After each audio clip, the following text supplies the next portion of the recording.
हम लोग आज अध्याय 48 पढ़ेंगे, श्री कृष्ण का भक्तों को आनंद प्रदान करना।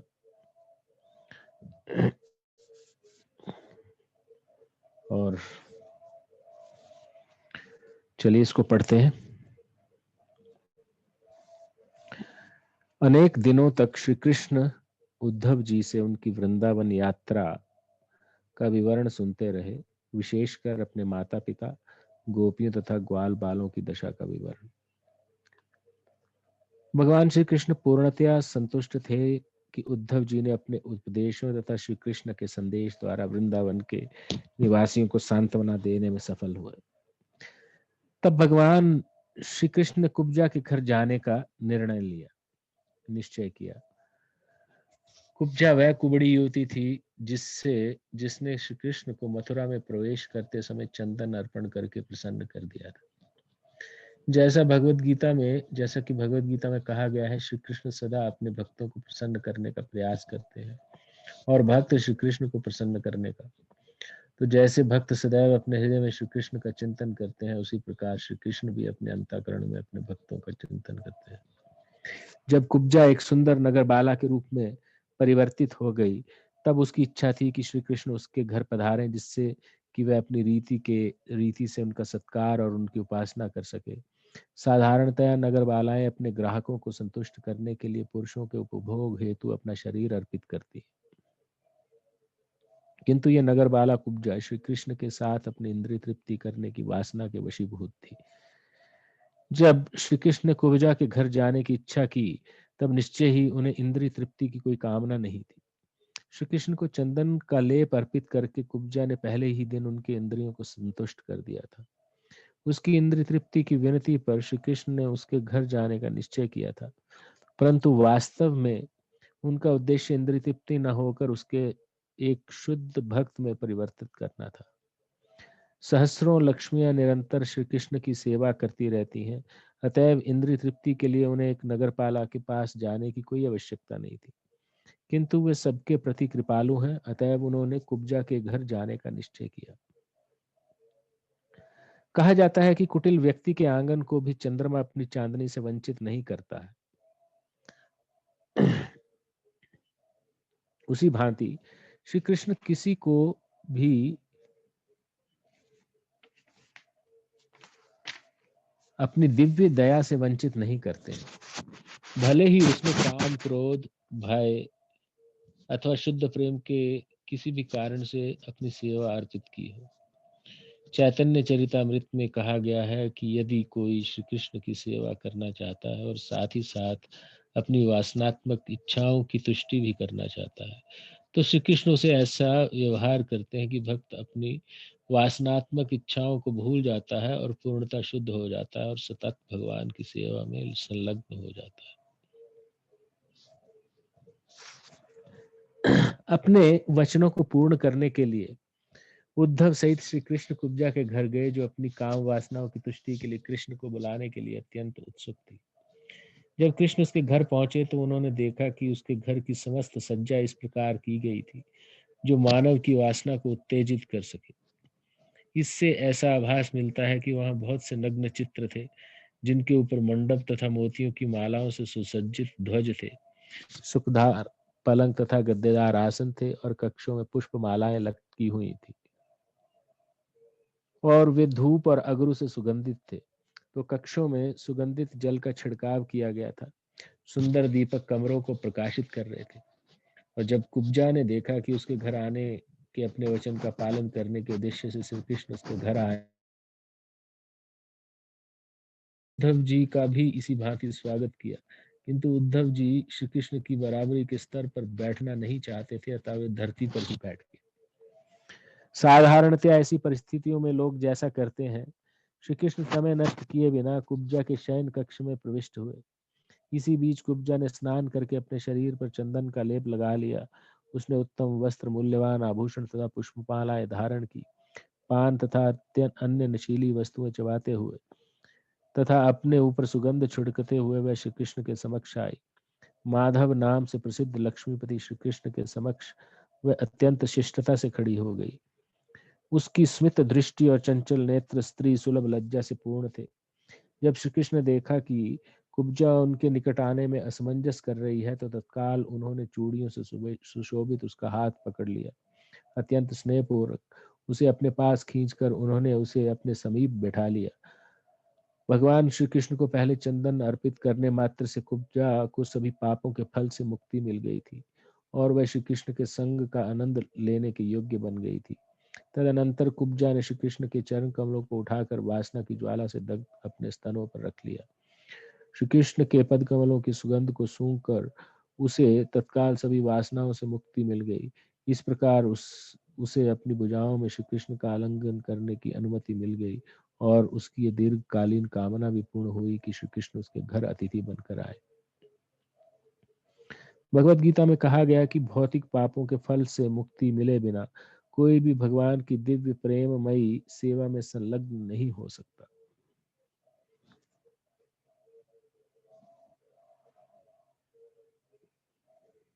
श्री कृष्ण को चंदन का लेप अर्पित करने मात्र से कुब्जा को यह पुरस्कार प्राप्त हुआ।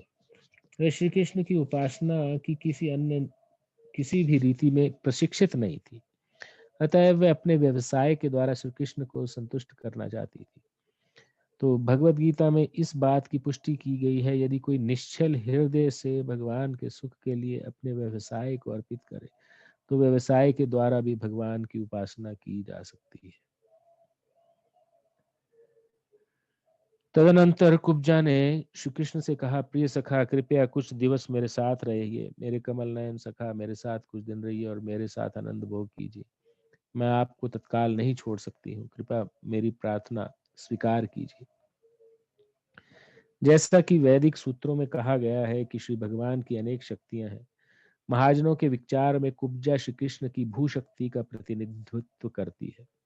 जैसे कि श्रीमती राधा रानी उनकी चित्त शक्ति का प्रतिनिधित्व करती है। यद्यपि कुब्जा ने श्री कृष्ण से कुछ दिनों तक उसके साथ रहने की प्रार्थना की, किंतु उन्होंने विनय पूर्वक उसे प्रतीति करा दी कि उनके लिए उसके साथ रहना संभव नहीं है। इस भौतिक जगत में श्री कृष्ण कभी कभी ही आते हैं, किंतु आध्यात्मिक जगत से उनका संबंध नित्य है। वैकुंठ लोक अथवा गोलोक वृंदावन में श्री कृष्ण सदैव उपस्थित रहते हैं। आध्यात्मिक जगत में उनकी उपस्थिति के लिए जो परिभाषात्मक शब्द प्रयोग होता है वह है प्रकट लीला।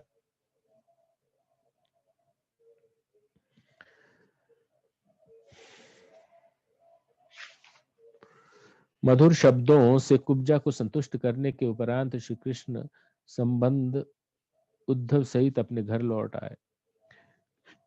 श्रीमद् भागवत में एक चेतावनी दी गई है कि कृष्ण की उपासना सरल नहीं है, क्योंकि वे विष्णु तत्वों में प्रमुख श्री भगवान है।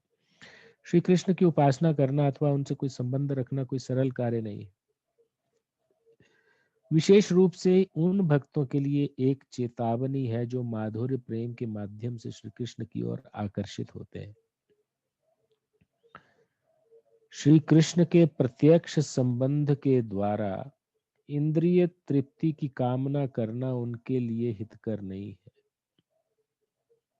वास्तव में इंद्रिय तृप्ति की क्रियाएं भौतिक हैं। आध्यात्मिक जगत में चुंबन आलिंगन जैसे लक्षण तो हैं, किंतु भौतिक जगत में जैसी इंद्रिय तृप्ति की प्रक्रिया होती है वैसी वहां कोई प्रक्रिया नहीं है। ये चेतावनी मुख्यतः उन लोगों के लिए है जो सहजिया के नाम से जाने जाते हैं और ये मान कर चलते हैं कि श्री कृष्ण एक सामान्य मानव है। वे एक विकृत तरीके के साथ उनके साथ यौन जीवन भोगना चाहते हैं। तो आध्यात्मिक संबंध में इंद्रिय तृप्ति सर्वाधिक नगण्य है। जो कोई श्री कृष्ण के साथ विकृत इंद्रिय तृप्ति का संबंध रखने की कामना करता है उसे अल्प बुद्धि समझना चाहिए। उसकी प्रवृत्ति के शुद्धिकरण की आवश्यकता है। कुछ काल पश्चात श्री कृष्ण ने अक्रूर जी के घर जाने के अपने वचन को पूर्ण किया। श्री कृष्ण ने से अक्रूर जी का उनके सेवक का संबंध था और श्री कृष्ण उनसे कुछ सेवा लेना चाहते थे। बलराम जी व उद्धव दोनों के साथ श्री कृष्ण अक्रूर जी के घर गए। जब श्री कृष्ण बलराम जी तथा उद्धव जी अक्रूर के घर पहुंचे, तब अक्रूर जी आगे आकर उद्धव से गले मिले और भगवान कृष्ण और बलराम जी दोनों को सादर प्रणाम किया। श्री कृष्ण बलराम जी तथा उद्धव जी भी अक्रूर जी को प्रणाम किया। अक्रूर जी ने उन सबको बैठने के लिए उचित आसन दिया।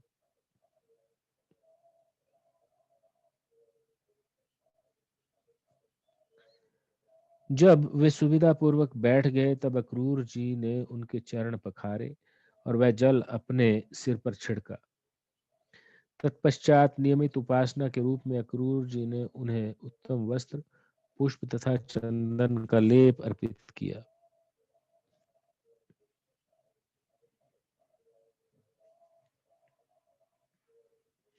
वे तीनों अक्रूर जी के व्यवहार से अत्यंत संतुष्ट हो गए। तत्पश्चात भूमि पर शीश रखकर अक्रूर जी ने श्री कृष्ण के समक्ष प्रणाम किया और इसके उपरांत श्री कृष्ण के पदारविंदों को अपनी गोद में रखकर अक्रूर जी उन्हें धीरे धीरे दबाने लगे। जब अक्रूर जी श्री कृष्ण और बलराम की उपस्थिति से पूर्ण रूप से संतुष्ट हो गए, तब कृष्ण प्रेम के कारण उनके नयनों में अश्रु भर गए और इस प्रकार स्तुति करने लगे। प्रिय भगवान कृष्ण तथा बलराम, यह आपकी अतीव कृपा है कि आपने कंस तथा उनके सहयोगियों का वध कर दिया। यदुवंश के समस्त परिवार को आपने महान संकट से उबार लिया। महान यदुवंश की रक्षा के आपके कार्य को यदुवंशी सदैव स्मरण करेंगे। प्रिय भगवान श्री कृष्ण तथा बलराम जी, आप दोनों ही मूल पुरुष हैं, जिनसे सभी वस्तुओं की उत्पत्ति होती है। आप सभी कारणों के मूल कारण हैं। आपकी शक्ति अचिंत्य है और आप सर्वव्यापी हैं। आपके अतिरिक्त कोई स्थूल या सूक्ष्म कार्य कारण नहीं है। वेदों के अध्ययन से प्रतीत होने वाले परब्रह्म आप ही हैं। अपनी अचिंत्य शक्ति के द्वारा आप हम सबके सम्मुख दृष्टिगोचर होते हैं। आप अपनी ही शक्तियों से इस सृष्टि की रचना करते हैं और आप स्वयं इसमें प्रवेश कर जाते हैं।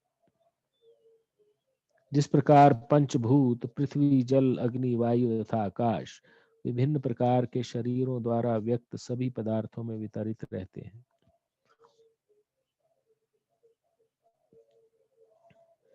उसी भांति अपनी ही शक्ति से निर्मित अनेक प्रकार के शरीरों में आप अकेले ही प्रवेश कर जाते हैं।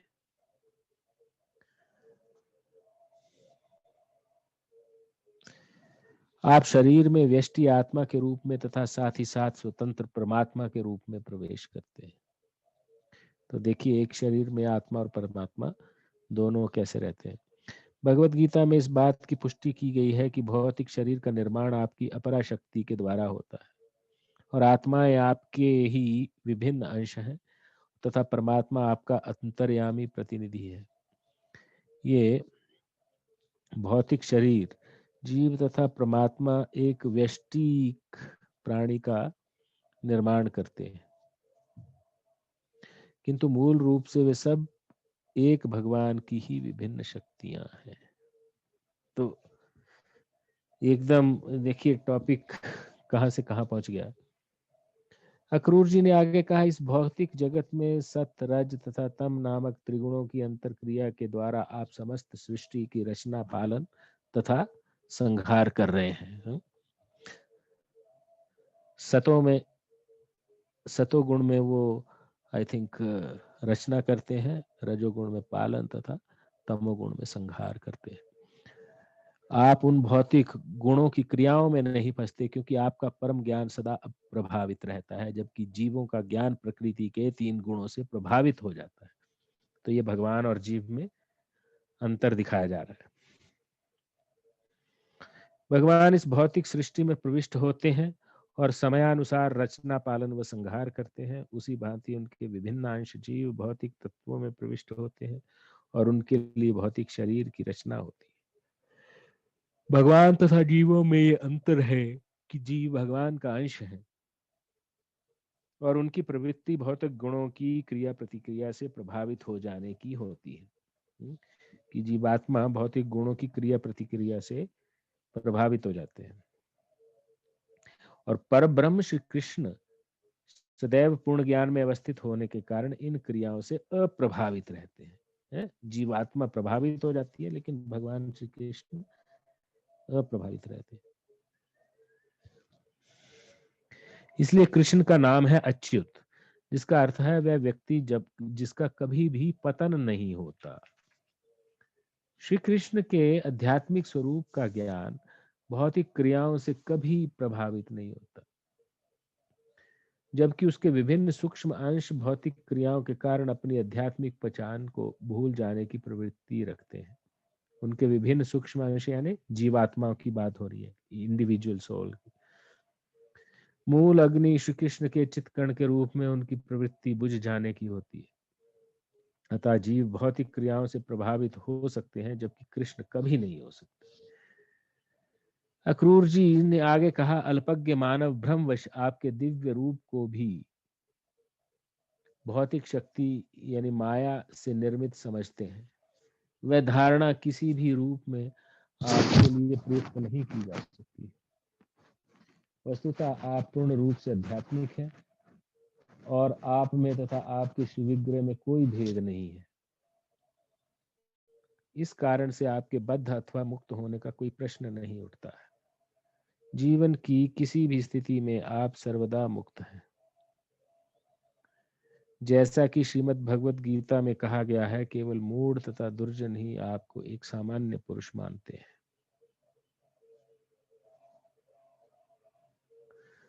आपको अपने जैसा एक भौतिक प्रकृति से बद्ध प्राणी मानना हमारे अपूर्ण ज्ञान के कारण होने वाली एक त्रुटि है।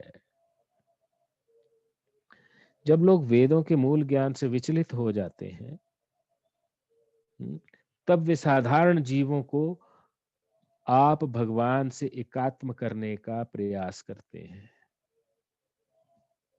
तो I hope everyone is getting it.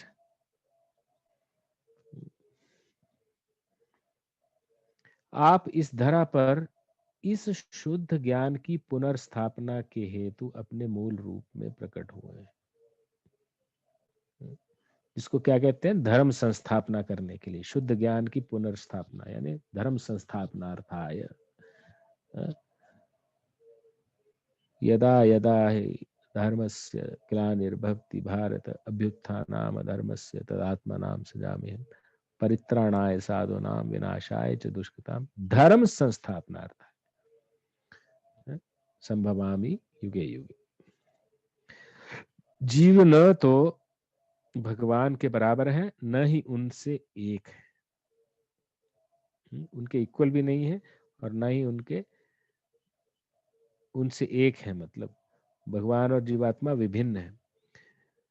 प्रिय भगवान, आप सदैव शुद्ध सत्व में अवस्थित रहते हैं। वास्तविक वैदिक ज्ञान की स्थापना के हेतु आपका अवतार आवश्यक है। नास्तिक दर्शन ये प्रतिपादित करने का प्रयास करता है कि ईश्वर और जीव एक ही है, जबकि वैदिक ज्ञान इसके विरुद्ध है।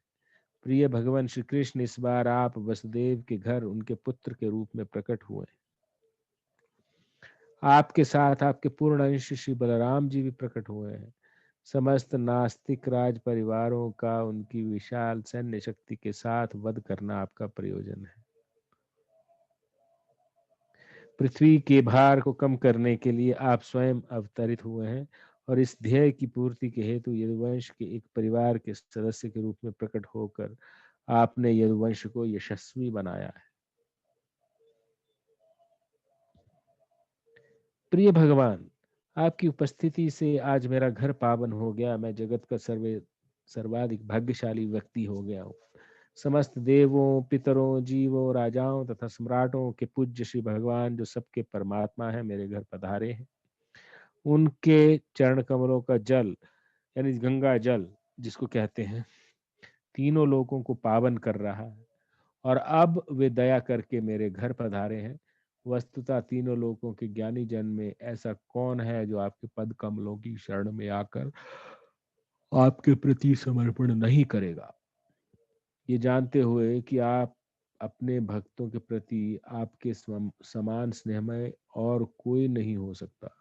और कौन ऐसा मूर्ख है जो आपका भक्त बनना अस्वीकार करेगा। समस्त वैदिक साहित्य में घोषणा की गई है कि आप सभी जीवों के सर्वाधिक प्रिय मित्र हैं।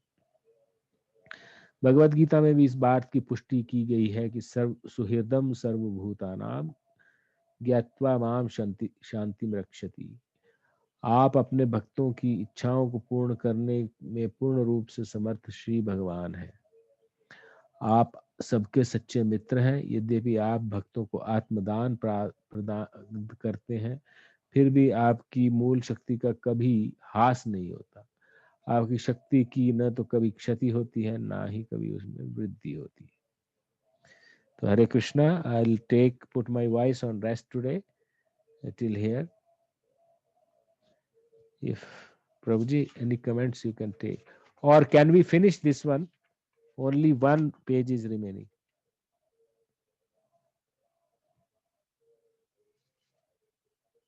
दीपक प्रभु जी, क्या आप बताते हैं? एक पेज बचा हुआ है, उसको पढ़ लेते हैं, है ना? चलिए। प्रिय भगवान, महान योगी और देवों के लिए भी आपकी लीलाओं को ठीक ठाक समझना बहुत कठिन है। वे भी आप तक पहुंचने में असमर्थ हैं। फिर भी आपकी अहेतुकी दया के कारण आप मेरे घर पर आने को सहमत हुए हैं। मेरी भौतिक जीवन की यात्रा का सर्वाधिक मांगलिक लक्ष्य क्षण है। आपकी अनुकंपा से ही मैं अब समझ सकता हूँ कि मेरा घर, मेरी पत्नी, मेरी संतान और मेरी सांसारिक संपत्ति सब भौतिक जीवन के विभिन्न बंधन हैं।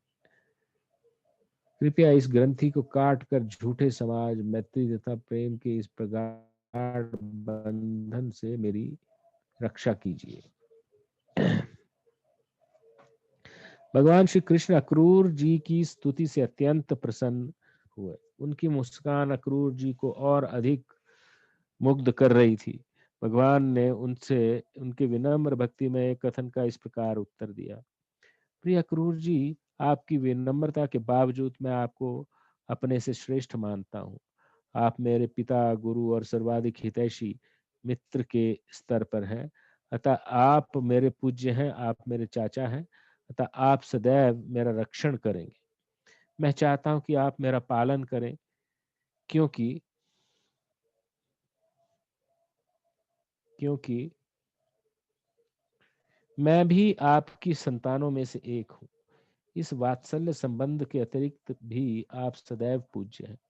सौभाग्य की कामना करने वाले व्यक्तियों को आप जैसे महानुभाव की सादर वंदना करनी चाहिए।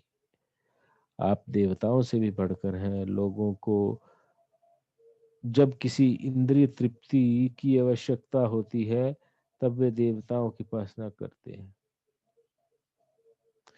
देवता अपने भक्तों को अपनी उपासना करने के पश्चात वर देते हैं, किंतु अक्रूर जी जैसे भक्त लोगों का चरण कल्याण करने को सदैव तत्पर रहते हैं। एक संत या भक्त किसी का भी कल्याण करने के लिए मुक्त होता है, जबकि देवता लोग अपनी पूजा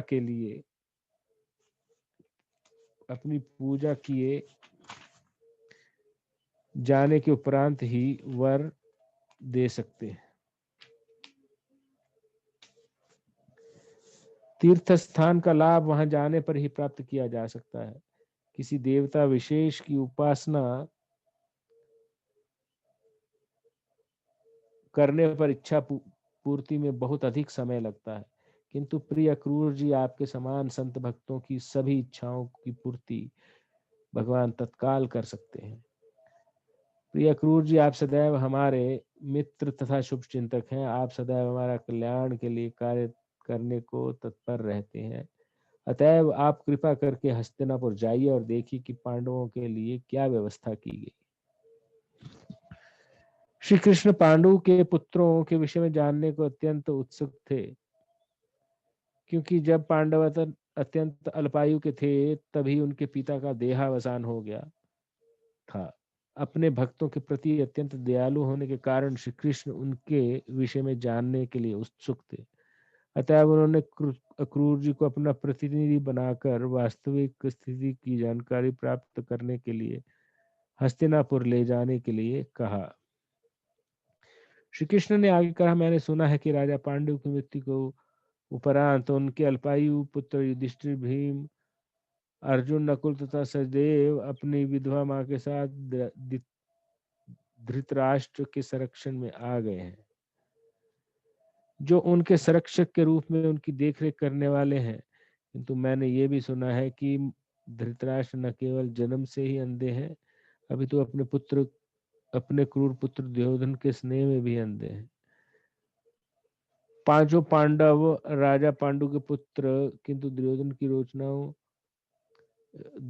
की योजनाओं तथा कुचक्रों के कारण धृतराष्ट्र पांडवों के प्रति अनुकूल व्यवहार नहीं करते। कृपया आप वहां जाइए और इस तथ्य का अध्ययन कीजिए कि धृतराष्ट्र पांडवों से कैसा व्यवहार कर रहे हैं। आपका विवरण मिलने पर मैं विचार करूंगा कि पांडवों पर किस प्रकार अनुग्रह किया जाए। इस प्रकार भगवान श्री कृष्ण ने अक्रूर जी को हस्तिनापुर जाने के लिए आदेश दिया और तत्पश्चात वे बलराम जी तथा उद्धव जी के साथ घर लौट आए। इस प्रकार लीला पुरुषोत्तम भगवान श्री कृष्ण के अंतर्गत श्री कृष्ण द्वारा भक्तों का आनंद प्रदान करना नामक 48वें अध्याय का भक्ति वेदांत तात्पर्य पूर्ण हुआ। हरे Krishna devotees, if you have any comments, kindly ask Deepak Prabhuji, facilitate them. Hare Krishna Prabhuji, only 5 minutes remaining. So I request Ganesh Prabhuji for quick response. हरे कृष्ण प्रभु जी, मेरे को एक जानना चाहता हूँ, पंचभौतिक उपादान क्या है? व्हाट इज द मीनिंग पंचभौतिक उपादान? पंचभौतिक हाँ, पंचभौतिक क्या है? पंचभौतिक मतलब ये जो भौतिक 5 अवयव रहते हैं ना, क्षिति जल पावक गगन समीरा, हाँ, तो इसमें कहते हैं। तो इसमें क्या होता है? हमारा जो जीव क्षिति होती है, पृथ्वी को बोलते हैं, पृथ्वी। इसको बोलते हैं पंचभौतिक। हाँ, पंचभौतिक, पंचभौतिक।